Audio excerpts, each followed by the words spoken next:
Вот так с легкостью 13-летняя Назифе Рамазанова укладывает соперников на лопатки не только на тренировках, но и уже на серьезных и масштабных соревнованиях далеко за пределами Крыма.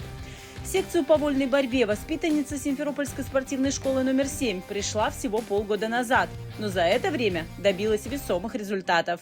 Скажу честно, что в вольной борьбе девушек не так много. Думаю, что банальная такая причина этого, то, что это достаточно мужественный вид спорта. Здесь нужно проявлять характер для того, чтобы становиться победителем. Каждый раз нужно доказывать себя, преодолевать. Это требует мужества. Назифе ворвалась в наш вид спорта достаточно стремительно. Лично у меня занимается полгода. За эти полгода мы смогли достичь очень высоких результатов в плане того, что мы попали в сборную команду страны.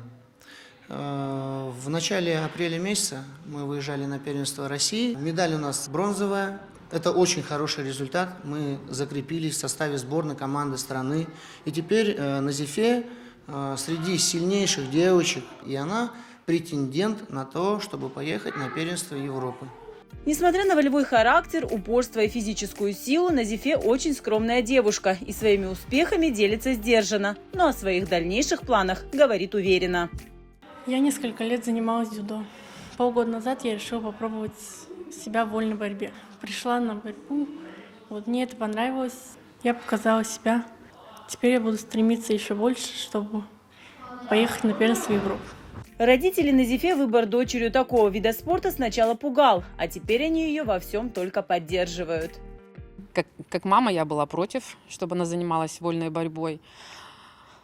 Но с ее характером, она у нас девочка такая настойчивая, упорная, ей нравится. Конечно, я поддерживаю ребенка теперь.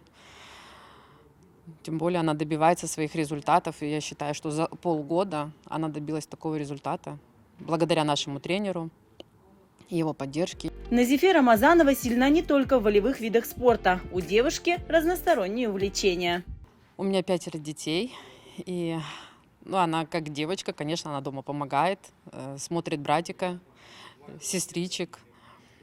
Она у нас еще танцами занимается, крымско-татарскими, ходит в ансамбль «Йылдызлар» уже на протяжении 7 лет. Концерты, выступления. Она разбавляет характерный вид спорта с танцами. Надеемся, что все, что она выбирает, это становление ее личности, и это поможет ей в ее будущем.